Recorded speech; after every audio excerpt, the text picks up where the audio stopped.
Today I'm joined by Major Hugo Toovey, two-time cancer survivor, army officer, and the founder of 25 Stay Alive. Having that first fundraiser event in Sydney, 500 people, we sold out. Like testicular cancer, it's a young man's cancer. Sprint off to the toilet, or worse, it'll cause like partial or full bowel obstruction. So I got this fake testicle, which I got to pick out from like a catalogue of fake testicles. Went to get the ultrasound and then got a call later that day. Called me into his rooms and said, mate, it looks like you've got testicular cancer. Often isn't spoken about enough is collateral damage of all the surgeries and treatments and the years of taking out vital parts of your body. But it was my dad, he said, don't be a dickhead, mate, go off to your doctor. And I did, which then confirmed the cancer had spread. But that was a bit of a kick in the nuts, pun intended. I'd had a couple beers and, I was feeling a bit confident, would play real or fake. So when you eat high fibrous foods or steaks and all that sort of stuff, it often goes through the large bowel. So when I don't have that, I can get really dehydrated, which is recently what ended me up in hospital. It's really been part of my life for 12 years, which saying that out loud, it's quite significant. Today I'm joined by Major Hugo Toovey,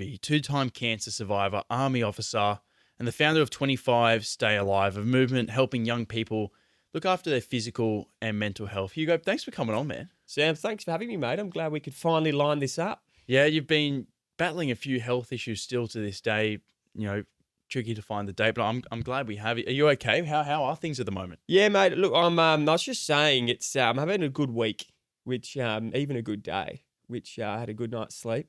I didn't get up during the night, which for me is very rare. Often I get up multiple times during the night, don't sleep well, and days and weeks can be a struggle. So the fact I'm here feeling good is a big win. No, it is. You're looking healthy too. Thanks, mate. Yeah, the skin looks clear. Thanks, mate. He's looking healthy. Maybe it's what good sleep does too. It goes a long way. Or staying out of hospital. Yeah. It's no, look, and you're right. I had to postpone this a couple of times because I think both times I ended up in hospital for one was a virally gastro-y bug and the other was a surgery. So I've had 4 hospital admissions in the last 6 weeks and 3 surgeries. But I'm here and I've got the big one coming up mid-September. So that's the plan. When you go to hospital, what sends you there? Is it your bowels? Because I know you've struggled with cancer twice.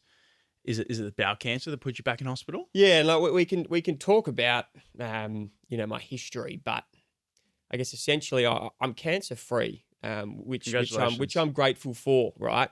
But I think what often isn't spoken about enough is the collateral damage of all the surgeries and treatments and the years of I guess taking out vital parts of your body has put me in a position where my quality of life really is not great. And essentially what I have is an internal pouch called a J pouch. I've only got some small bowel remaining. I don't have a colon or a rectum, so I don't have a large bowel. So all I've got is a bit of small bowel, and even that, I'm missing some of that. So they've created an internal J pouch, which essentially they stretch down, stitch it onto your anus area, and then it kind of creates the like an all-in-one small bowel, large bowel. It adapts to my situation, which is pretty remarkable. The human body's it's crazy, but that just isn't working like it should. And I've had that for 5 years. So the big surgery coming up, they're going to dislodge that, which is quite complex, take some more sort of small bowel out, and then create a permanent ileostomy, which is like an external bag, which is how I go to the toilet. And they'll literally stitch up downstairs. I will have no function in my bum area, and that's meant to alleviate pain that I'm in basically daily. Like before coming here, I've taken some strong painkillers and hopefully avoid the constant issues of going back to hospital, having sort of partial bowel obstructions, that the internal functions of my setup just isn't working. And that's the reason that's lands me in hospital. I have infections and all sorts of stuff. When they remove some of the bowel and put a pouch in instead, because from my understanding of the human body, which might be minimal, high score level, the bowel helps like extract the energy from the food and put it into the blood system to give the body energy. When they take out some of the bowel, how do you still get that energy from food if it goes into a bag without going through all the small and large intestines? Yeah, it can be a challenge, and one of the things that I've really struggled to put weight on. I can lose weight. Sometimes at the moment I go to the toilet upwards of 15, 20 times a day, which it's quite significant. And a lot of food, I just don't absorb the nutrients. So I have to have nutrient supplements and try to find other ways to keep me healthy. Because you're spot on. Often the bowel does a lot of especially the large bowel, does a lot of the heavy lifting So when you eat high fibrous foods or steaks and all that sort of stuff, it often goes through the large bowel. And it does a lot of the heavy lifting of the digesting of that food component, and then it absorbs a lot of the water. So when I don't have that, I can get really dehydrated, which is recently what ended me up in hospital. And I have a lot of those risks. So for me, I just have to counter it with supplements. I take these drinks, which are like high calorie sort of nutrient drinks, which I have one a day to just try and keep some weight on, because, I'm a light guy as it is, and I can't lose much more weight. So it's a challenge. You find ways. There's a heap of food I can't eat. It just it sets me off, goes straight through me.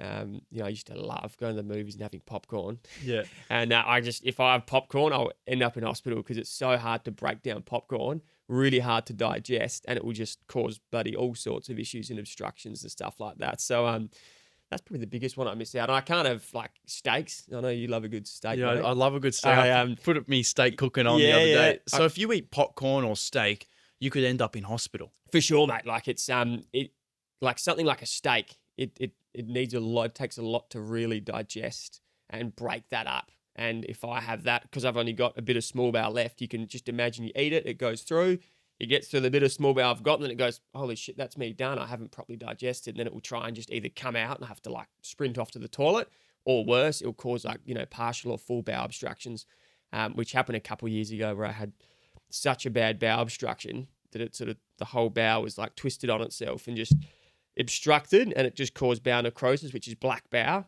And I was actually on an interview on Sunrise, doing a national show, live interview. I'm on a couch like this, feeling pretty good. And I was talking about, men's health, how I'd been out of hospital for a while, and it was Men's Health Week. Left that interview, went home about 2 a.m. the next morning, excruciating pain out of nowhere. And I've been feeling great for months and months and months. And it just happened out of nowhere.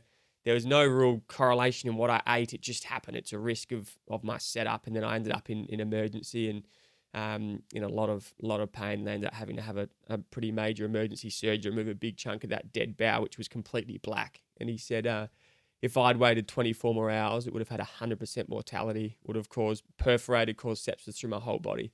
And it's like, that's how quickly things can just change. And here I was, not too dissimilar to this, live interview, sitting on a couch, national TV. And, not long after, I'm fighting for my life, basically, with this pretty significant bowel obstruction that caused bowel necrosis. So, like, they're the moments where, like, things can just happen. And I know it's cliche when people say, oh, you don't know what's around the corner, live every day the fullest. But truthfully, I actually don't. I don't know what next week will look like, next month will look like. I certainly won't know what this next major surgery will look like, and how my life will look like after that. So they're things that you have to always live with, you think about. Naturally, that the mental health side of things can sometimes put you in pretty dark places, which I'm pretty open about. Which is good to share, because you say you're cancer free, which is a massive achievement. But you're right, those things you've got to deal with, like the health ramifications of having some of your bowel removed and the ongoing effects. Yeah. And I was moved by that event you put on. I didn't know it was your first one ever. Yeah. Because 25 Stay Alive, can you tell us about that charity and how it saved people's lives already? Yeah, mate, and thanks for coming to that event. It was a really proud moment for my wife as well as myself. It was, I've done so much for other charities, and I still do. I love supporting Movember and Gotcha for Life and some of these really great, important charities. And when I started my own charity, 25 Stay Alive, I didn't just want to create another charity for the sake of it. It is a very crowded market with lots of different great charities out there, but I created this charity, 25 Stay Alive, to really sort of change the conversation about health awareness, prevention, early detection amongst young adults, because often we just don't talk about this stuff. And, having that first fundraiser event in Sydney, 500 people, we sold out months before the event. In hindsight, we could have got a bigger event. It was kind of everyone was. I don't know how that room was massive. Yeah, I know. And everyone was crammed in like sardines, and it was like long. It was like 100 meters long. Yeah, it just kept going, and the support from people like yourself, people that are doing great work in the space of men's health and men's health awareness, and having these conversations, and then all of our family flew over from interstate. We had all my previous sort of clients and corporate partners that I've done talks with. Everyone just wanted to support me, wanted to support the charity, and standing up there, I've done plenty of events, but this was just something different. It was surreal just looking out and seeing everyone there for me, everyone there for the charity. It was really sort of euphoric, special moment. And, I went in there saying, if we raised $100,000 for us, we had, to put in perspective, we didn't have $1 in the account. We had this charity. It's, essentially run by myself and my wife from our house. We don't have an office space. It's just, I don't pay myself a salary. I volunteer my time for it, and we didn't have $1 in the account. We put on this event. We partnered with a couple, Vic and Bav, who are just amazing humans. We partnered with the Men's Health Awareness Board, we were the charity partner, and then at the end of the night, we raised $250,000. So congratulations! Yeah, $250,000 for a small charity that didn't have $1 in the account is just significant because we don't have massive overheads. That will allow us to partner with more clinicians and GPs and get out to rural communities and do our workshops and really make a huge difference. My life was impacted by that. Like hearing the stories of men speak about the health journeys they've been on, whether it was a guy who had skin cancer and had to get that cut out, or your story about getting something checked. And your story, it even got me emotional of what you've had to deal with over these years, and then to put it into a positive through the charity. Let's start from the beginning, the testicle cancer. So you were an army major. You're an army major. Yeah, Thank you for your mate. service, by the way. Yeah, no. So I'm still serving it in the army. I'm currently a major, and I've been in for 15 years, which is quite significant for two reasons. One, I did not think I'd be in this long. But the second one is the fact that how much the army supported me over the last basically 12, 13 years when I first got diagnosed with testicular cancer. I still had 6 months left before I graduated. Royal Military College Duntroon. It's 4 years of army training all up. You go to Canberra, you do 3 years where you study a degree, you do some training, and then the final 12 months is just army training at Duntroon, and then you graduate as a young lieutenant. And then, here I was, 21, fit, healthy, 6 months before I graduated. And that's when I first noticed that little lump on my right testicle. And that started it all back in June 18th, 2013 till now, what we're August 2025.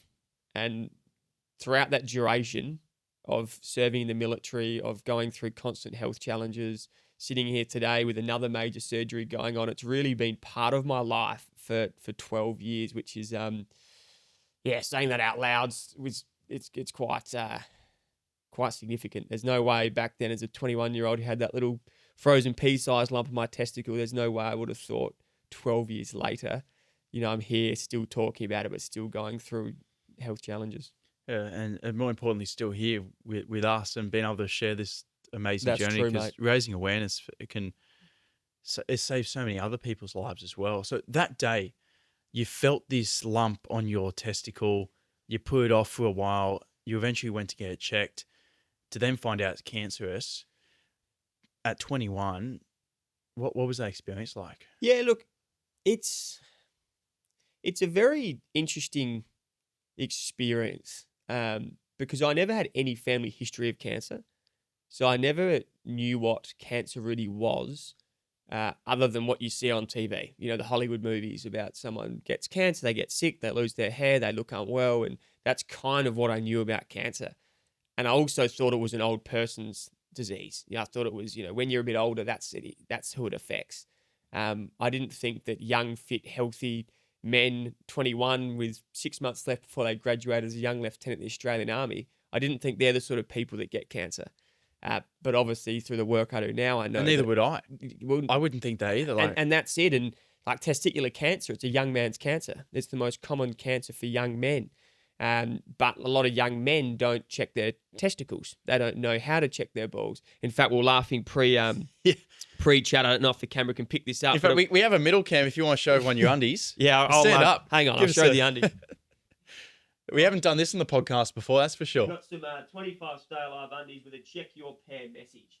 So I don't know if you can see that, but I like it. I've given you a pair, Sam. Thank you. I'd love I'll check my balls. Maybe dive off a diving board wearing the undies. Yeah, that could be. They would come off. Nah, yeah, true. Because when we have our speedos, we do our drawstring up so tight because you hit the water so fast, your swimmers would just come off. So maybe we need to do a collaboration with Speedos. Yes, I think so. But no, I did give you a pair, Sam, and Thank you look bloody great, a lot better than I would. But they've got a great message on them. Check your pair.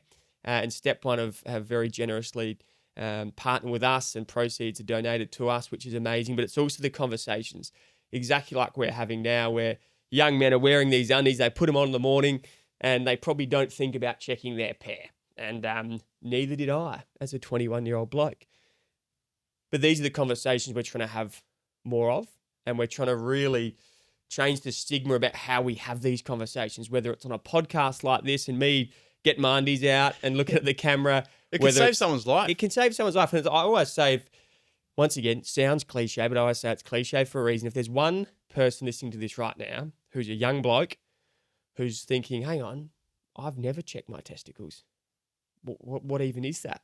Or, God forbid, if someone's listening to it and they've got a, enlarged testicle or a lump on one of their testicles and they're kind of just sitting on it, hopefully this will prompt them to either do a self-check themselves, or if they do have something wrong that you go, hey, that should not be there, go off and see your doctor. It's as simple as that. And if we can, talk more openly about those things, tonight when you're having a shower, Sam, when the old fellas are sort of hanging low, that's the best time to do it. The steams. Not the diving pool. You get so cold, everything shrivels up. Maybe Don't check your testicles at the diving pool. You won't find anything. There you go. That's a very good proper check in the shower. Piece of advice by Sam. Do not check your testicles in the pool when it's cold and shriveled up.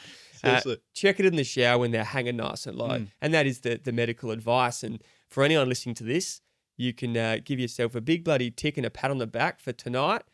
Have a check, left testicle, right testicle, any lumps and bumps, anything that shouldn't be there, an enlarged testicle, something that you go, hang on, that doesn't feel right. Anything at all, go off to see your GP, go off to see your doctor. I've even had my testicles checked by a GP before. Okay. Yeah, it was. How did that go? It was a little bit nerve-wracking. Didn't bring my mum to that doctor's meeting.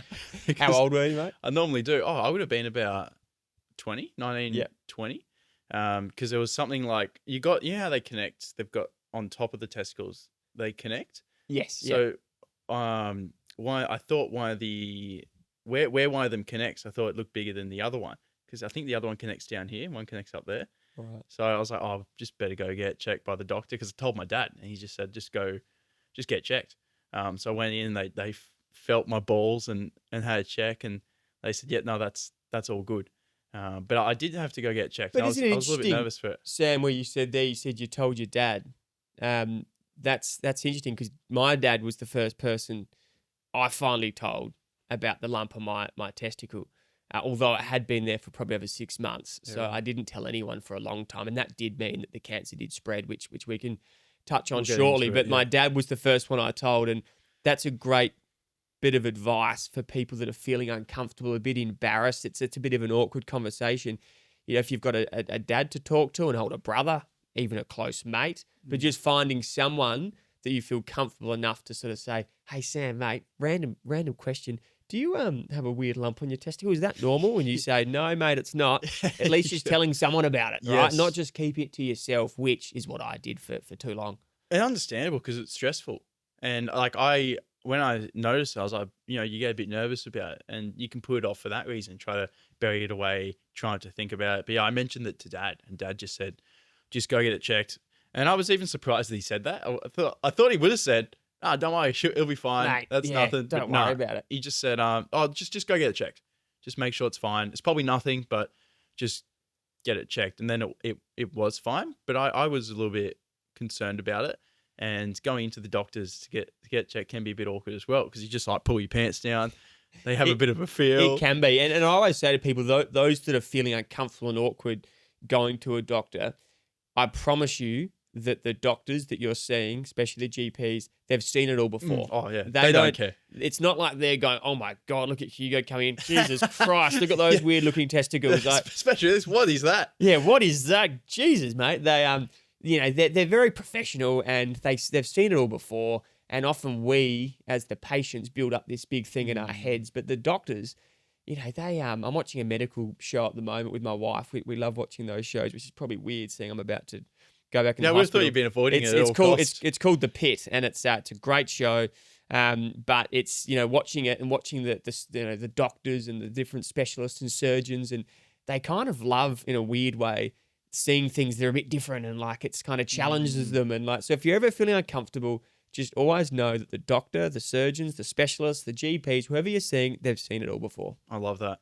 Now, the day you went to get your balls checked for testicle cancer, and you were in the army, you went to the army doctor, and they had a feel. Can you tell me about from them feeling it to being confirmed it's cancer, and then getting a brand new ball? Yeah, mate. So it was my dad, as we discussed, said, mate, go to the GP. I did.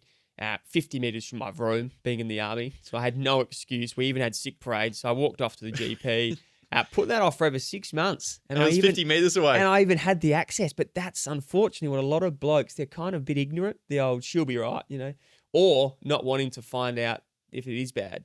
But it was my dad. He said, don't be a dickhead, mate. Go off to your doctor. And I did. He had a feel around exactly like you described. Dax down. Yep, mate, I can feel something there. We'll send you off for an ultrasound. Went to get the ultrasound, went back to my room, and then got a call later that day because they're pretty quick with it. And they said, called me into his rooms and said, mate, it looks like you've got testicular cancer. Got referred to a urologist, and it all happens very quickly. And then pretty much, in that same day, I was meeting with a urologist, finding out I had testicular cancer, already booked in for the surgery to remove the testicle.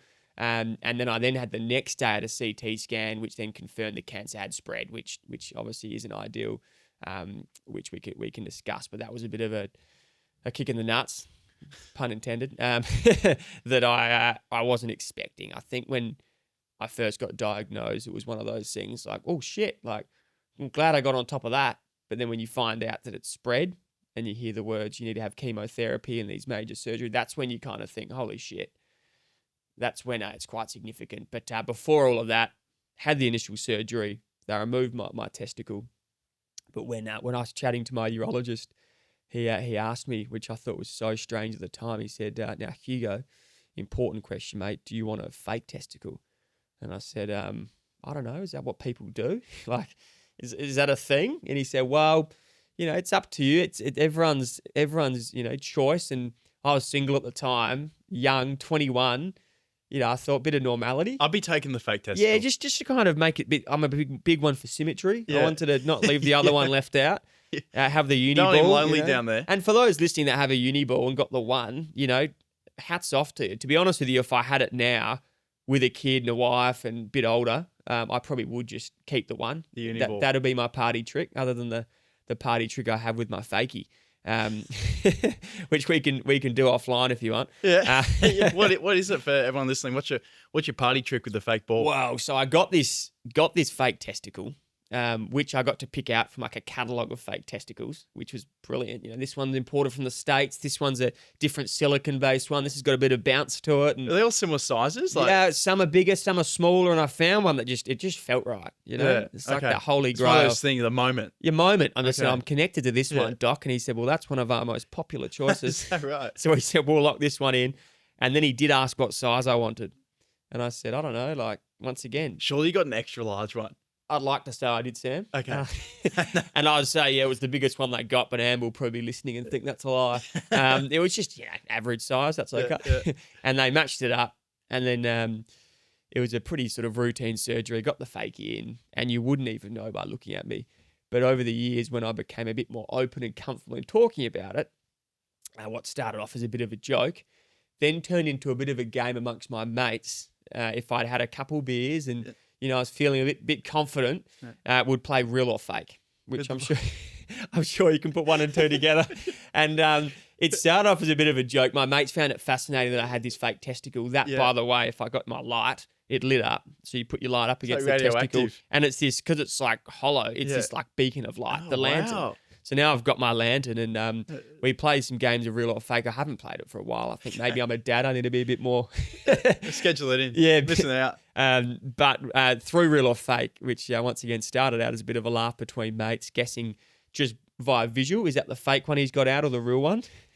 And I'd say to the way to find out was either a flick, which, as you can imagine, the real one, I wouldn't actually flick it because it'd be bloody painful, but the fake one I can't feel. So I'd say it is... the fake one. Oh, fuck it. thought it was the real one. Here's $20. You know, people are making some side bets on it. You should have taken that one to the bar. Yeah, mate. And it was, but the good part of this, other than the fact I felt comfortable in talking about it, was real or fake. Me talking about the lantern, my fake testicle, exactly like we're doing now, has generated so many conversations. And that's the key, where I realized that we can have a bit of fun with it. Yep. I think for men, if you put some humor into it, the Army do it quite well with that larrikinism sort of approach. Movember do it really well as well. Know Thy Nuts and the campaigns they do, because it's like the best icebreaker. If you think about it, if you had something wrong with your testicle and we were just sitting down having dinner, it's like, when's the right moment to just sort of talk about it? But if I'm talking about the lantern or real or fake, and I've already kind of got the uncomfortable shit out the way, and it's easy the perfect, for me to speak up it's and say, easier yeah, for you to go, oh, it's funny you say that. So as a result of talking about it, having a bit of fun with it, playing some real or fake, it has generated conversations. And I had some real feel-good conversations, and multiple of people that have just heard a chat like this online who have reached out, who have since been diagnosed, multiple. But even a friend of a friend who, you know, I knew, he was at an event. I say an event, it's like a comedy show, more just a gathering amongst mates, and he saw the game, whatever. He reached out and said, you know, great game of real or fake. Good to see you, mate. Hey, just a quick one. I've also got this weird sort of lump thing down there. What do you think? And I said, mate, thanks for sharing that. Go off to your doctor. And he was diagnosed with testicular cancer, but he got it early. So, you know, he just had the routine surgery. He chose a fakie. A lot of people have reached out online and said, I've decided to go the uni ball. And I respect that too. Yeah. So Power moves. I don't know what the stats are. I was about to ask that. What's the stats? I don't know. Who goes for a fake ball versus who just rocks the uni ball? Maybe I need to do a bit of a bloody study and data, get some data out there. But once again, it's the conversations, and it's these young men who have, you know, gone to a doctor, who have done these self-checks, who have heard my story, who have heard other people's stories that have made them feel like they can go see a doctor, get checked, have these conversations. So it's a really important thing, no different to what you're doing on this podcast. And I go to every single podcast, every single talk, every single workshop, anything I do with that same mindset of walking in there, visualizing if there's that one person that is listening to this conversation, this presentation, part of this workshop, if there is one person that can walk away from that doing something about something going on in their life, it can just make a huge difference to that person's life. I reckon when the charity gets bigger, you should bring a doctor along to your events and have people get checked right then and there. Well, mate, so we do skin checks with our principal GP, Dr. Lane, and we've done a few footy clubs where skin checks are quite a big one. You know, Australia's national cancer, essentially, especially amongst footy people who are kind of playing out in the sun. And we've done a lot of skin checks. We haven't done the testicle. Maybe we get everyone lined up in the change rooms, just kind of having a feel. Lads, drop the dax. Dung, dung, dung, dung. No, that one, you go over there. This one, yep. Yeah, seriously. I did some stuff with Daffodil Daffodil Day. Yeah, I saw that. That's to help. Well done, mate. Raise awareness for cancer. And I do a lot of work with Starlight Children's Foundation and going, and I think that's really important stuff to be raising awareness, because it changes people's lives. And after you got over your testicle cancer, that wasn't the end of it. No, and I think that's, you know, talking about it in a lighthearted way is clearly, you know, what I like doing. But at the same time, the really challenging times were when I went through chemotherapy, lost all my hair, you know, my face was puffy from the steroids. Was that from testicle cancer? Did you lose your hair? Yeah, from the chemo. So from testicular cancer. From testicular cancer, the chemo is very strong. It's very, like, it absolutely smashes you. It's. I thought they just removed the ball. Yeah, no. So they did, but then the cancer spread to all my lymph nodes, and it spreads upwards. So then to get rid of the cancer in the lymph nodes, you need to have the chemotherapy. There was still some signs of cancer. I then had to have what's called a retroperitoneal lymph node dissection, where it's like they literally open you up from here to here, put all your organs on your chest. They literally wrap it all up, and then it's like an 8-hour operation to delicately move all your abdominal lymph nodes to make sure that the cancer is no longer there. A significant surgery, and they only do about one of those a year. Like, it's quite a major surgery, and I had that at 22 at that stage, after about 4 months of chemotherapy and the recovery. And, you know, I went on for a couple of years, really, of the side effects from the chemo, which can take years and years to feel the effects. What are those? What are the side effects of chemotherapy? Because when I think about it, I just think lost hair, looking sick. But as someone who's been through chemo, what actually happens to your body? So firstly, I'll say for those listening who have gone through cancer treatment, every chemo cocktail of drugs they use is different for different cancers, if that makes sense. So for testicular cancer, the chemo cocktail is bleomycin, etoposide, and cisplatin.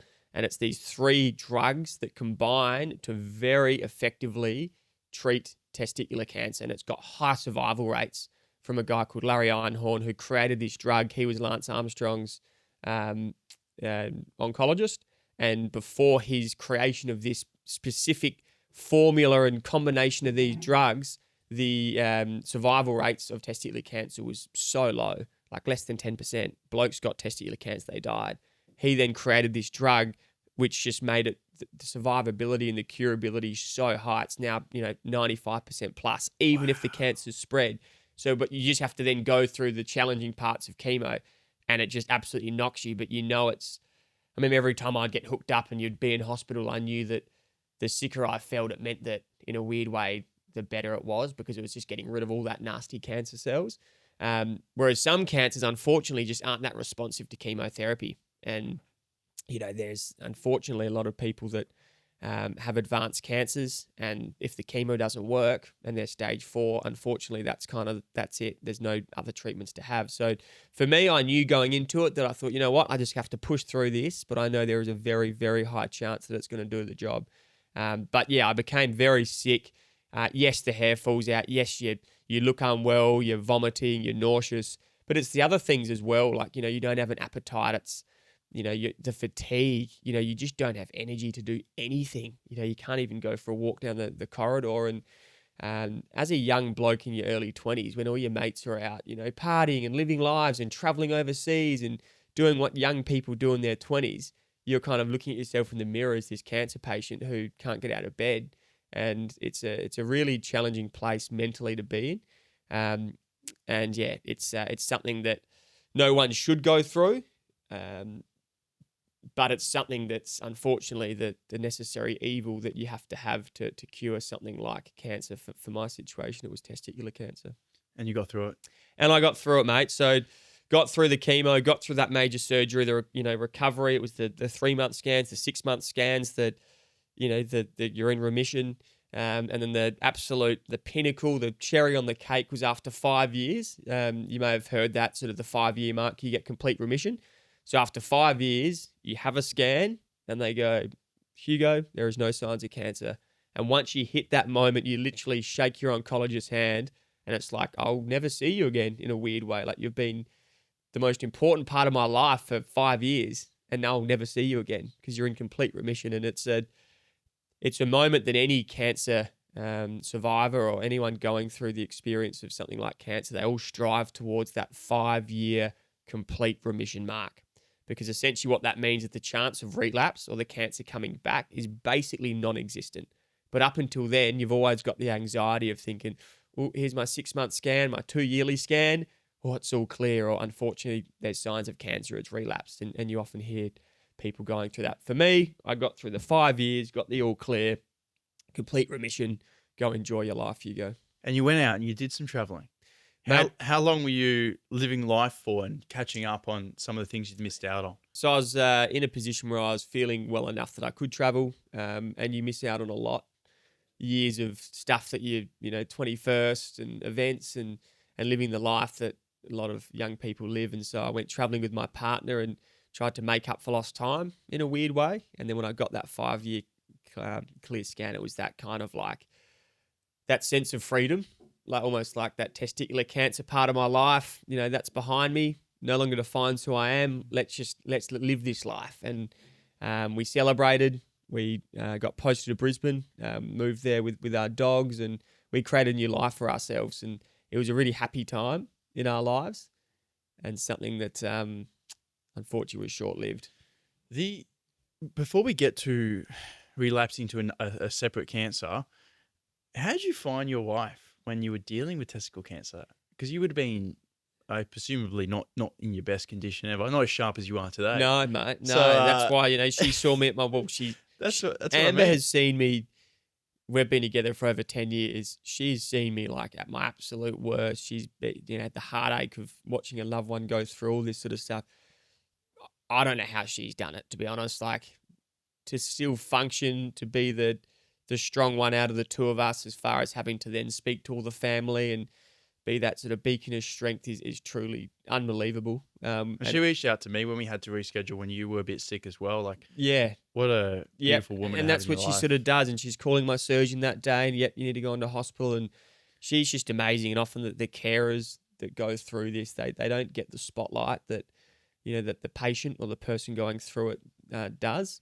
But I'm so grateful for her. And we met not long after my my chemotherapy days and my that big major surgery, and I was just starting to recover, and a couple months and the hair was still sort of growing back. I thought that I had like an afro, and it was this fuzzy little spiky little bit of hair. Hair's changed forever. Yeah, and I remember looking back at some photos of the hair just growing back, and I remember at the time I thought, how good is this? The hair's back. Yeah. No longer have the chrome dome. The Michael Klim in a swimming sense, and I was I was proud of my bald head, but then when it started growing back, I thought, look at me go. But it looks great today too. Yeah, Hey, now look at that hair. Yeah, now I'm good. It's beautiful. Got a decent hairline. My twin Yeah. brother, actually, I got a twin, and he's always worried about his hair. So at least that's I one got a few thing mates like that. I have up on him. I think is a better head of hair. Unfortunately, I had a couple bouts of cancer, which he didn't have, but I'll take the hair. It's come back. So where'd you meet her then? And so it was at a bar in Adelaide. We're both from Adelaide. And it was one of the first times I'd literally started going out again, feeling well enough too, but more so feeling confident enough in how I looked, because I was always very embarrassed in how I looked, going through all the chemo and the treatment. And, so I was out at a bar, and it was kind of a mutual friend, introducing, one of those ones. And I remember chatting to her, and I was, even back then, was relatively open. And I told her that I'm, a couple months out of this recovering from surgery, and I've been through this cancer treatment and chemo. And I was just telling this random person I didn't know all this sort of stuff. And most people would be like, Jesus Christ, that's a lot. Like, whew, that's some heavy stuff. But then she was a nurse, and she was at her sort of final years of studying. Yeah. So for her, she was interested, and she was like, oh, really? Like, what sort of chemo did you go on, and what did you do here? And so she's asking these questions that none of my other sort of friends or people that I'd met were asking. So straight away, we kind of connected in that sense. You've got this nurse and this obviously very naturally caring person asking these questions. And I thought, Jesus, who is this person? Like, what a beautiful person asking me these questions that I've just met. And then from then it was that, we started catching up more. And even then I was very much like I've just gone through all of this. I don't want to get into a long relationship. I just kind of want to just have a bit of time for myself. But as we know, you don't often always choose those pathways, and things happen. And before we knew it, she's moving in, and we really fast forward our relationship, and then moved to Brisbane, and she was part of that joyous occasion of seeing the clear scans and seeing me well, which was really amazing. But unfortunately, as we know, my story took an unexpected turn, which neither of us could have predicted. So you got over the testicle cancer. You found who's now your wife and started traveling overseas. I saw some photos of you, I think, in London. And then you had the bowel cancer come up. How did you know you had bowel cancer, and how did that kind of play out? And was it linked to the testicle cancer? Yeah, so it's we went traveling to the States. I haven't been in London yet, but it's on the bucket list. I saw this photo of you in like some mad castle or something. No, it was, I can't even remember probably where, but we did some travel. Tried to make the most of it. America. We've since been, last year we went to Italy, and I do like traveling when my health allows me to, but naturally there's going to be risks, and so often I can't travel. But we were living in Brisbane. Got the 5-year clear scan. We opened a bottle of champagne. We celebrated. It was almost like our life was back on track. Like, it's like I click resume at this moment where you kind of take a step back and go, how good's this? Like, I'm feeling great. I'm healthy.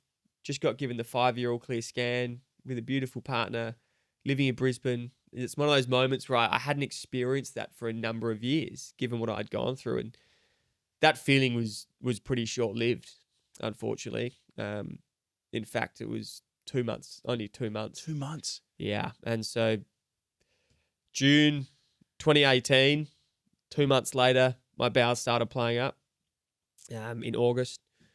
And I thought, this isn't right. And I've always had a bit of a dodgy gut growing up as a kid, like the IBS, sensitive tummy, that sort of stuff. So it wasn't unusual for me to have the runs or, a bit of abdominal cramping and that sort of stuff. But for me, this was unusual. I always say, know your normal. And for me, it was worse than my normal. Okay, and the normal was not great in The general? normal was used to having some, like I said, the diarrhea or the gut issues. Yep. That was kind of my normal, so it wasn't unusual. But this was more intense. Okay. It was the getting up during the night, the urgency, like, geez, I've got to run to the toilet. What the hell is going on? The going like 10 times a day some days, that, not being able to almost control your bowels, and that sort of stuff was that was not normal for me. Yep. Clearly not normal for anyone. And that was when I said to Amber, something's not quite right. Were you overseas at the time? No, we were back in Brisbane. Yeah. And I said to Amber, something's not right. Had the few tests done, had a colonoscopy, which I had them before. Have you had a colonoscopy by any chance? I haven't had a colonoscopy, but I know some people in my family have had bowel cancer. Well, mate, so bowel cancer as you probably know, it can be genetic, and they say if you've got a family history of bowel cancer, you should absolutely go, be on top of it. If you can, get a colonoscopy, especially if it's in the family, because it's really the only way. A colonoscopy is the only way to really have a look inside, see if there's any polyps, which can often then turn cancerous, or see if there's any tumors or anything nasty going on. A colonoscopy is the only way to do that. What about those tests? The bowel cancer tests where... Yeah, the bowel screening kits, so they're great. So when you turn, it used to be 50, now they've lowered it to 45. When you turn 45, you get a free one sent in the mail. But any person can go to a certain chemist and just go and buy one. They're about $40.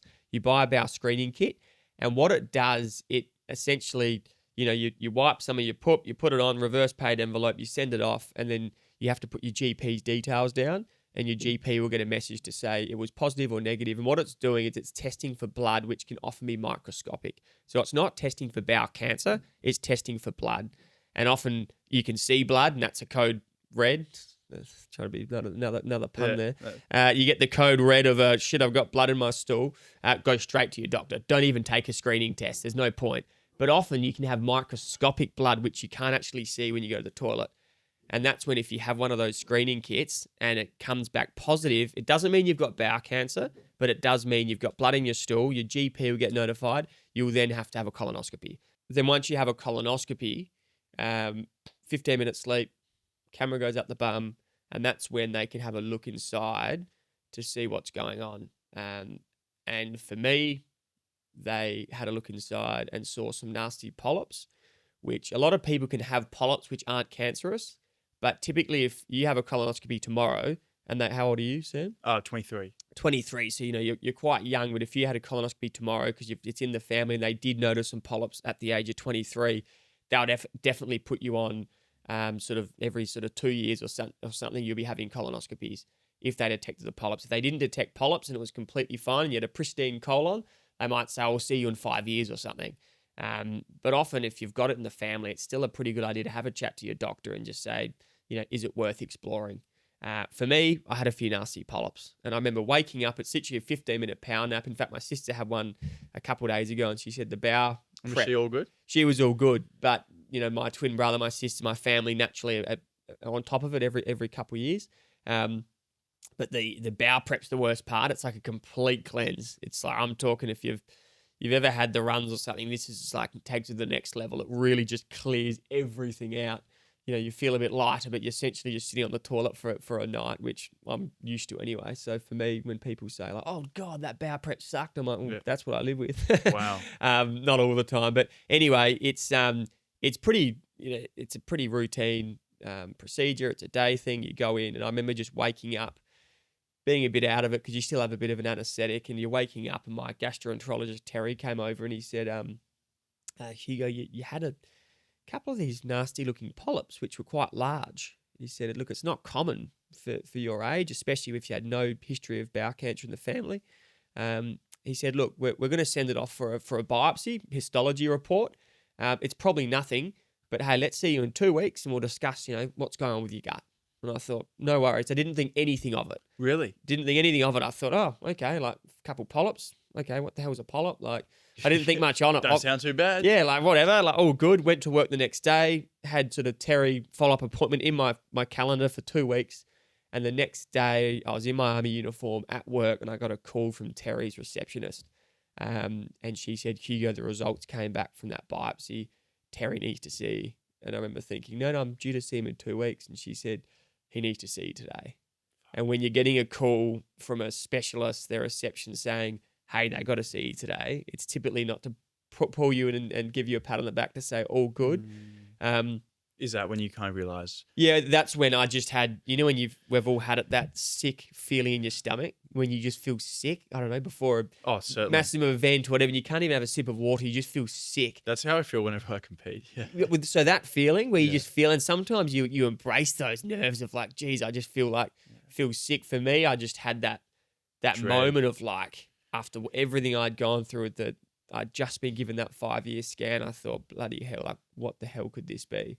Like, he's not going to call you in to say you got some bowel disease or you've got this, or let's put you on medications. And so from that, did you kind of know? I kind of knew that it was going to be bad. I kind of had that inkling that it was. Did you bring someone with you? Well, Amber just finished a shift at the hospital being a nurse, and I remember calling her and said, hey, I tried to sort of downplay it. Oh, Terry wants to see me. And she's, I've just finished a shift. And I said, oh, let's go together. So we went to this appointment together. And I vividly remember in the waiting room, just like reading some of the, the magazines or like cracking a few jokes. Like I was kind of downplaying it, but I felt sick. And then later I found out Amber felt exactly the same when she found out with her sort of nursing background. She knew that this wasn't good. And we both kind of put on this brave face. And we, as soon as Terry walked out, I just saw his face and he just had this somber look. And he's like, Hugo, come with me. And he sort of sat us down and he turned his computer screen around and he said, sorry to say, Hugo, you've got bowel cancer. And I remember just sitting there in that moment, and Amber sort of had her hand on my knee, and I was just sort of sitting there almost a bit sort of stunned. And I remember even asking him, like, hang on, are you sure? Like, I've just been given a 5-year clear scan for testicular cancer. And he said, this is an entirely new cancer. It's not a relapse. It's got nothing to do with testicular cancer. This is a new primary cancer. And that's when he said, look, it's not that any cancer is good, but he said this is one that you want to act quickly. And I remember just sitting there thinking, what the hell? How the hell do I have bowel cancer? I was 26, just been given the 5-year all clear, and the timing of it 2 months afterwards, you're back in the doctor's rooms being told you've got a new cancer, and you just think in that moment, like, for fuck's sake, like, that's when I started thinking about, like, what are the next few years going to look like? Am I going to get through this? It's the first time I thought about, like, what if I die? Whereas up until then, as a young kid with the testicular cancer, I never thought about dying. I thought I'll get through this. But when I was just a bit older, 26, being told I had bowel cancer, which I knew wasn't one that you wanted to get, that's when I really started thinking about, holy shit, what does this mean? Yeah, wow. And the fact it was completely unrelated to the testicle cancer, like as someone who had no cancer in your family, to then have testicle cancer and bowel cancer under the age of 30 in your 20s, like, what is the mathematical odds of that happening? Well, look, it is very unlikely, and they have said that. And I, when I share it, I don't want people to sort of panic to think, oh, my bowels are playing up. Holy shit, I could have bowel cancer, because it's very likely that you don't. However, bowel cancer is now the biggest cancer killer for 25 to 45-year-olds. It's no longer this, older person's cancer that only impacts people when you turn 50. It's impacting young people. And they're putting a couple of things down to that. Yes, younger people are now getting checked, and so they're detecting more of it. Which is great. That is great, but that's not all. That doesn't account for all of it. The other part they're putting down to lifestyle, and a big one is diet and processed food. And there's more coming out with things like ingredients called emulsifiers and stuff where, you read a packet and you can't even, pronounce 5 of the ingredients, and all these different things that didn't exist 10, 20 years ago when our parents went shopping, and it was more sort of whole foods and a lot of these processed foods. Australia's culture of barbecued, really sort of charcoal meats, they say there's links now towards the carcinogens and that linking to bowel cancer. But ultimately, we know there is an increase with young people, fact. And that's just Wow. that's just a fact. And In I the think, last 10 to 20 years, massive increase yeah, in bowel absolutely, cancer for of young people. And it's unfortunately because young people are getting diagnosed often too late. Bowel cancer, if you get diagnosed too late and it spreads, unlike my testicular cancer, which was highly treatable through chemo, bowel cancer is one that if you do get it late and it does spread, the survivability, if you get sort of early stage bowel cancer, which fortunately I had, gave myself a fighting chance, survivability is sort of north of 80%, call it, depending what stage, 1, 2, even 3 is above sort of 70%. You know, I don't know how factual these are, but they're rough stats. If you get diagnosed with stage 4 and it's gone to other vital organs in your body, it's almost below 10% 5-year survival rates. Like, it is, the chance of surviving a stage 4 bowel cancer diagnosis is extremely, extremely difficult. And actually, for that reason, call it a terminal cancer if you get stage 4. So that's why the problem is a lot of these young people, Sam Frickers of the world, your bowels start playing up. You go see your GP and they go, look at you, mate. You're fit. You're bloody, you're young. You're healthy. You're 23.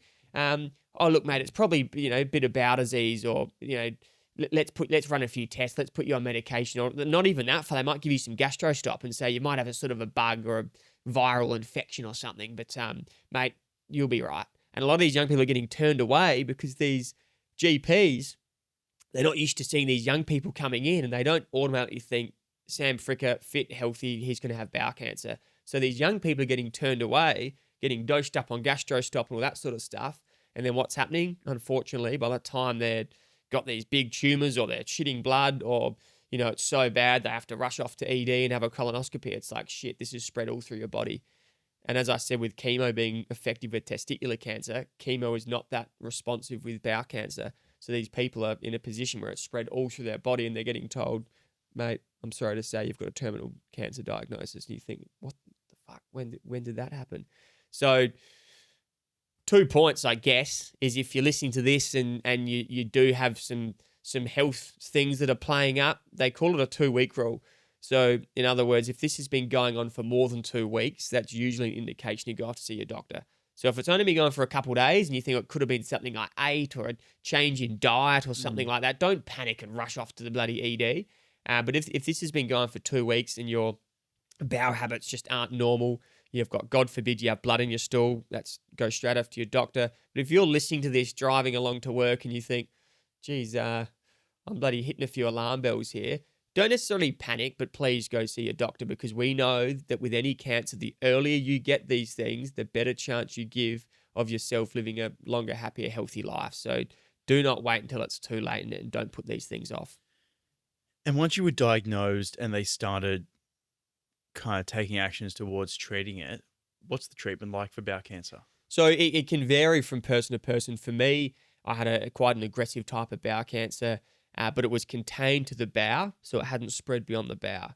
So you had to kind of take all that in, but the only silver lining, and Terry, my gastroenterologist, actually said this, and it's always this powerful, powerful thing I'll always remember. He said, Hugo, I know this is a lot to take in, but he said, in a strange way, testicular cancer has saved your life. Testicular cancer saved your life. And I remember hearing that thinking, holy shit. And what he means by that is, if it wasn't for, as a young 21-year-old, having this little frozen pea-sized lump on my testicle, put it off for over 6 months, it spread all through my body. If it wasn't for learning the hard way, the importance of early detection, why you should go off to your GP and not wait, there is no way at 26, bowels are playing up a bit, but it wasn't like I had blood in my stool, I was still working. It's not like I was confined to my bed. I wasn't that sick. There is no way as a 26-year-old, if it wasn't for what I'd been through and what I'd experienced and learned, I would not have rushed off to a doctor, would not have had a colonoscopy, would not have been sitting down with him being told I've got a fighting chance, and I would not be sitting here today. And it's one of those moments of like, holy shit, if I didn't go through testicular cancer, I wouldn't be sitting here today. Because you wouldn't have thought enough to go. I wouldn't have thought enough as a 26-year-old, and it would have spread. I would have had that stoic mentality. I would have been in the army. I didn't want it to affect my, deployability and going overseas. I probably would have hidden it all.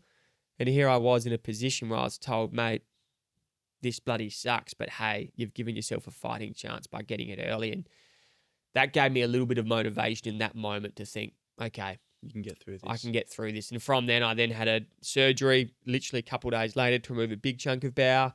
Is that a decision you got to make? Like when they say you've got bowel cancer, we want to remove some of your bowel. I get your hands voiced. I got cancer, it's got to go. But do you think about, wait a minute, my bowel's never going to work the same again in my life? Yeah, look, essentially it's your body, and you hear people turning down chemotherapy, for example, when they're told you need to have chemo, and they're like, "Nah, I'm not going to put all that in my body. I can beat this without it." And you do hear it, and people can. And look, I'm not going to be one to advocate for it. I think medicine and then the living in Australia and the access we have is hugely important. Always listen to your highly trained and skilled treating specialist. But there have been stories. There's a guy called Chris B. Cancer who did get told he had to have chemotherapy, and he suggested he called it overdosing on nutrients and hard juices and cleansing and all that sort of stuff. He did beat it. Now, I don't have facts and doctors' evidence to suggest that that's exactly what happened. He's very public with it. He's released books and everything, Chris B. Cancer. It's essentially, there are stories, but they can be absolute outliers. Like the human body works in mysterious, ridiculous ways. The mind. It could be partly the mind and how it all happens. However, we know that the chemo, surgeries, treatment exists for a reason. And what the danger of those stories are is someone listening to it going, "Oh, you know what? I don't need to have this treatment." And there are the stories of that. Plenty of stories. Isn't that what happened with Steve Jobs? I'm not familiar with Steve Jobs.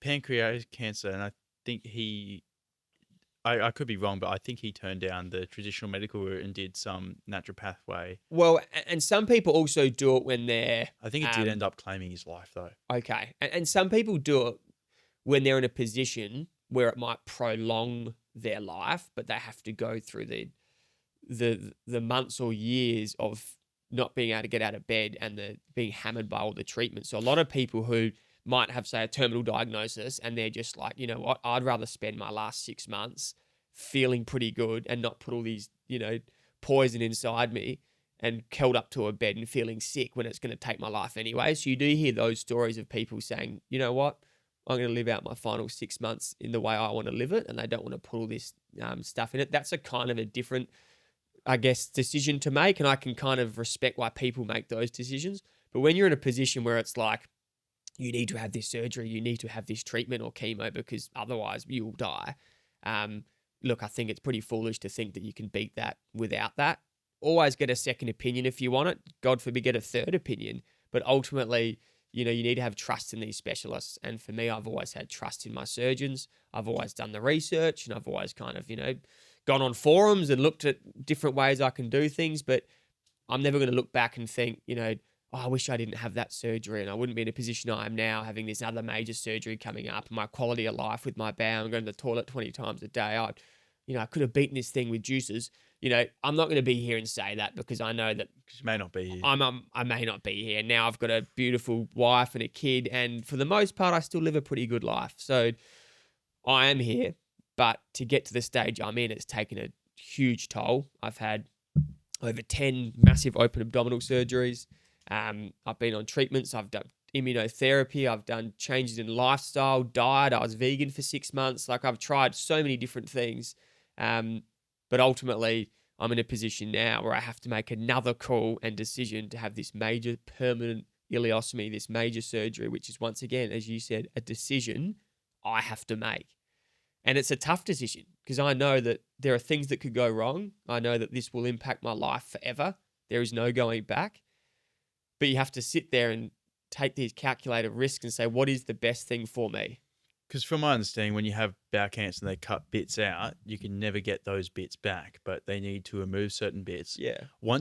How long did the chemotherapy for the bowel cancer, and how much of the bowel removed? Can you take me from when you got diagnosed to what they had to remove, and how you're cancer free now, but we still have to do surgery? So an interesting one, Sam. I didn't have chemotherapy for bowel cancer. And I was in a position where it was contained to my bowel, that they were confident enough that by removing a big chunk of my large bowel where the cancer was, that they would eliminate the cancer. So typically people that have the chemotherapy can often be when it's spread beyond the bowel wall. I was in a position where I didn't need to have the chemotherapy, which, having experience with testicular cancer, I remember thinking that that's a win.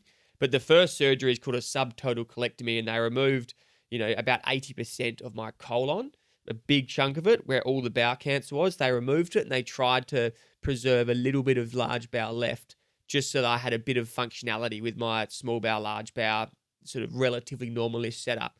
So they removed that big chunk of bowel. I remember I was in hospital for a month. There was emergency surgery. It was a lot going through that at that stage. But given what I've gone through now, I look back on it and I go, geez, that was the least of my worries at that stage. But they removed a big chunk of it.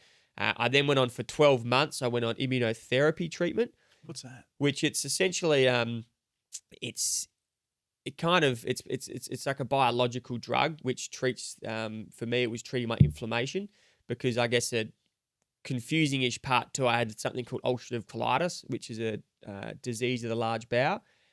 And they think the way that I got bowel cancer was due to years of untreated inflammation.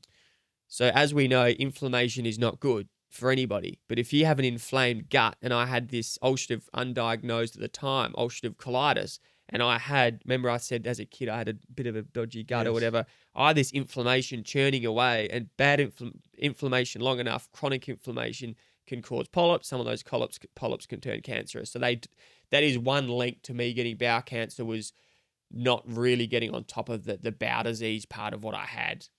Which, that in itself just goes to show why it's so important to try and get on top of these inflammation and stuff like that. So for me, I was on these biologics, immunotherapy. You go to hospital, you get hooked up to an IV, you get punched with all these treatments, and they're just trying to treat the inflammation so it didn't start causing more of these little cancerous polyps, if that makes sense. Understand, yeah. But after sort of 12 months of that, there was no real treatment that was working to eliminate the inflammation. There was still signs of precancerous cells like dysplasia, which they just couldn't treat.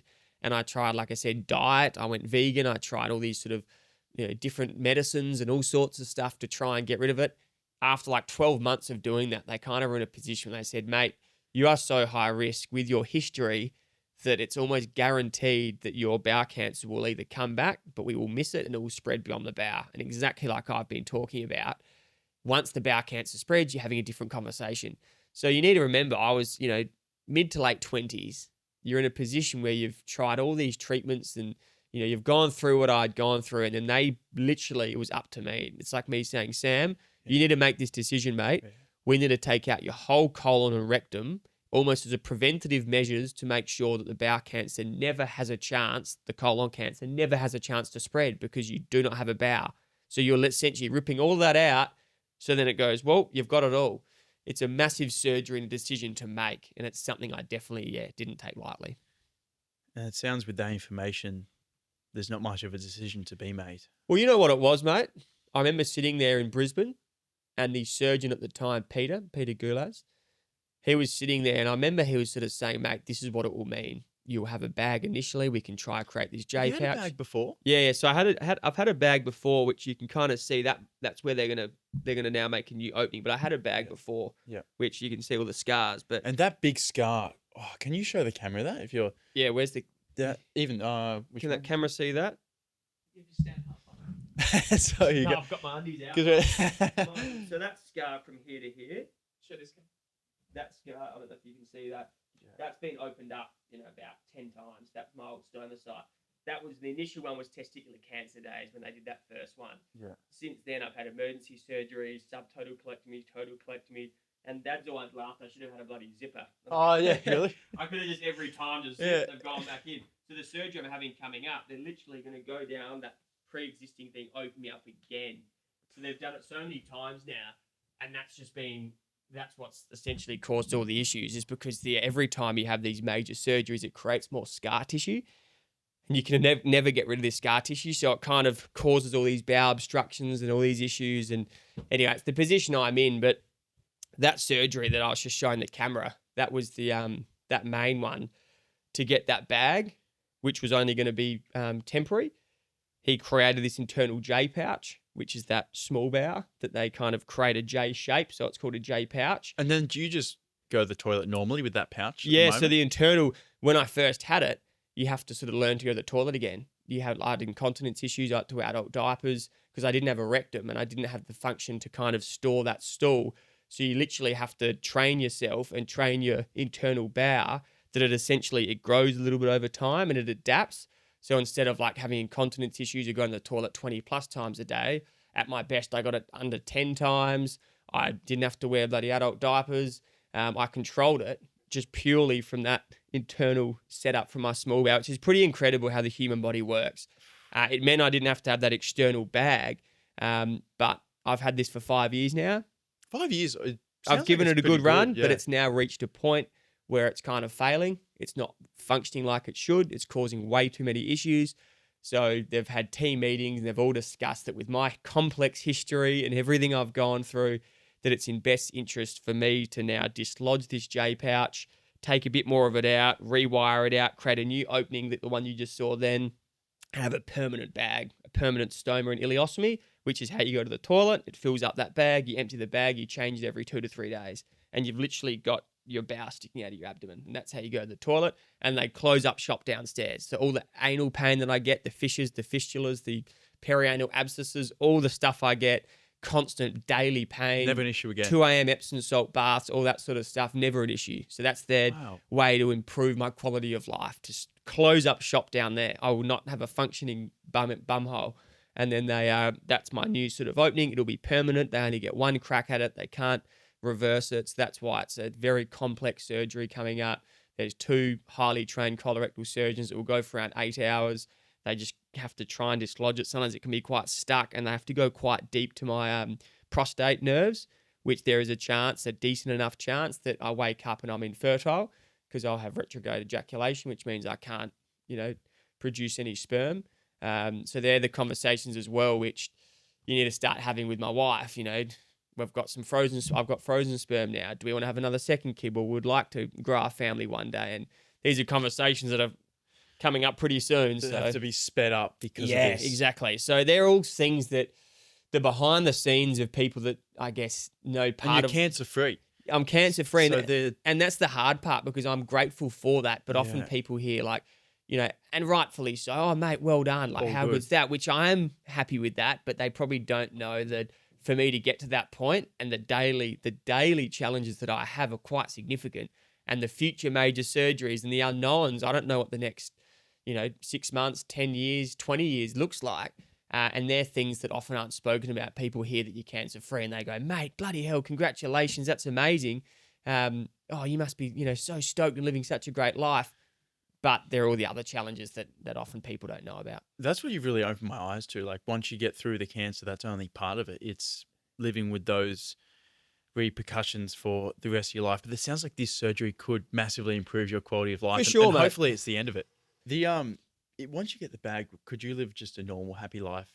So the plan is, when I get this permanent stoma ileostomy, my quality of life will be significantly improved. Yeah, wow. And as a result of all this, you've turned it into a positive and started the charity 25 Stay Alive. As we spoke about earlier, I came to the dinner. Dude, my life was moved. That was amazing.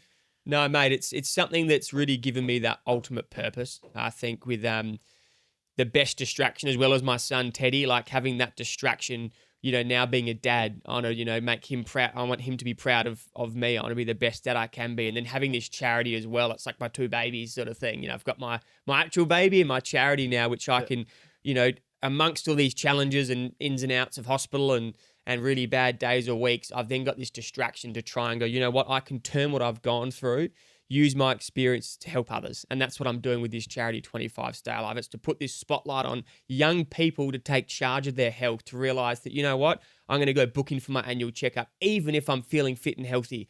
When was it last I saw my GP? You know what, I heard Hugo's story. I bloody service my car every year. I'm going to give myself a bit of a tune-up and check up and have these testicular cancer checks for women, know how to check your breast, to look out Australia's skin cancer for any weird freckles or moles that, hang on, that one's a bit weird and that wasn't there 2 weeks ago. And just having these conversations, being aware of their body, taking charge of their health, and ultimately, hopefully, if something does happen, you're going to detect it early, or either you're going to prevent it from even happening in the first place. That's what we're driven as a charity to do. We do workshops, we go to community sporting clubs, have conversations like this, but just essentially open the eyes up for these young people to realize that, you know what, let's not wait till it's too late. These things can happen. When it comes to looking after your health at a young age, 25 Stay Alive, I heard it's 25 is the new 50. I heard the saying was 50 is the new 25 about getting all your health checks. As a 23-year-old, what are the 3 things you'd recommend that I go out and do to prolong my life and avoid having any major issues? Yeah, mate, I love that. So our slogan, 25 is the new 50, is kind of the play on words of when people say, for an age point of view, when they go like, 50 is the new 25, I feel young. But we're saying 25 is the new 50 on a health lens. So instead of waiting till 50 to get that screening kit or mammogram test or you hear it all the time, I'm 50 now, I bloody better start going to the doctor and taking my health seriously. We're saying 25 is the new 50. We need to be having these conversations earlier on in life, and our government-backed initiative when you turn 25. So in 2 years' time, hopefully this is up and running. You can be a bloody tester for us. You turn 25, you get a information pack about all the did you knows. But most importantly, based on your postcode, you're sent a complimentary consultation to go to a GP. We've developed a 5-point checklist. So you take that to your GP. They've partnered with 25 Stay Alive, and boom, from 25, you've just had a checkup. And then every year for the rest of your life, you'll be sent reminders to say, Sam, you're 2 months overdue for your checkup. And that will go a long way to saving, I'd hate to think how many lives. So that's in the pipeline at the moment with the government. And hopefully in 2 years' time, mate, when you turn 25, you'll be like, oh, there you go. It's Hugo's charity, 25 Stay Alive. So that's the plan with it, mate. And just to answer and finish off on the 3 things that you can do, anyone listening to this, and 23-year-old Sam can do. The first one is being aware of your body. And more so, we know the lifestyle factors of eat well, sleep well. We kind of know that, and you're a healthy, fit dude. But I'm talking about the physical parts of your body, and be aware of any changes, to have those self-checks, to check your testicles, to kind of go, hang on, that rash wasn't there 2 weeks ago. Should that be there? To look for any weird freckles or lumps or bumps, but just to be aware of your body and conduct and know how to do those self-checks. That's number one. The second one is, if something is wrong, and you're sitting there, or someone's listening to this and they think, you know what, this has been churning away, this is not right, I don't feel well, I'm fatigued all the time, or my bowel habits are playing up, or just something is not quite right, use that as an opportunity to go see a doctor. Don't put it off. Too often people make excuses. They go, I'm too busy. Oh, I don't want to pay the out-of-pocket private billing cost for a GP. They're nervous. Like you said, they don't want to walk into a GP. Like I said at the start, I promise you, a GP have seen everything before. That's the point too, is not wait until it's too late. If something is wrong, go get checked. And the third one I'd love for 23-year-old Sams and young people all around Australia is to have these conversations with their mates, to normalise these chats. To finish this, when you're having a diving session later today or tomorrow, is to chat to your mates. Oh, this guy Hugo come on, and we're talking, about testicles. He spoke about real or fake, or just having these normalised conversations about our health. Going to the pub and having banter and having a beer, but being open enough to say, hey, Sam, same with your mental health. I've really been struggling, mate. I don't know what's been going on, mate. I've just, for the last few weeks, it's just been fucking doing my head, and I don't know what to say. I just wanted to tell you about it. Yeah. And just having these conversations, having a couple of those close people in your life where you can open up about that lump on your testicle. You can open up about how you've just been feeling like shit for a few weeks, and having those conversations, normalizing those chats. So they're my three key points, mate. I'd love you to walk away from this, but for everyone listening to walk away from it. When you speak about having those 5-point checklists that every 25-year-old gets from this year when they turn 25 onward, yep. Like, that gives me goosebumps about how many lives that will save. And I don't know why the government hasn't done already. Like, if you need any support on that, mate, I'd love to get behind it. Let's do a campaign. Go to Canberra. Go to amazing. Get around these politicians, because whoever you need, mate. And and honestly, like, I value, you need to go to. I value our friendship now, mate. And I really admire what you're doing with this podcast. You're so young, but you're having such important conversations. But you're such a you're a role model in the community, for prioritizing your health, but having these conversations is so important, mate. I believe in that. Like, that's amazing. If there's anything I can do to support, if there's any support that I can do to help out, or if it's going down to Canberra, talking to the health minister, because I think that could save countless lives. Mate, and that's it. It's all about preventative healthcare. And if the government can see how much money it will save them, but more importantly, how many lives it will save from getting these young people to be, proactive with their health, to having these annual checkups from the age of 25 for the rest of their lives, it's going to be a pretty powerful movement. Yeah, Hugo, thank you for coming on, man. Really appreciate your time today. Sam, thanks for having me. Love the work you do, mate. And I'd love to see maybe a little bit of a a Speedo 25 Stay Check your Alive nuts. campaign, mate. Check your nuts. But no, thanks for having me, mate. Really appreciate it. As I said, really tough to check them in the pool because when you get out, you're so cold. They're so shriveled up, mate. You're not going to find anything. Oh, you could have the biggest testicle cancer you would know about. Mate,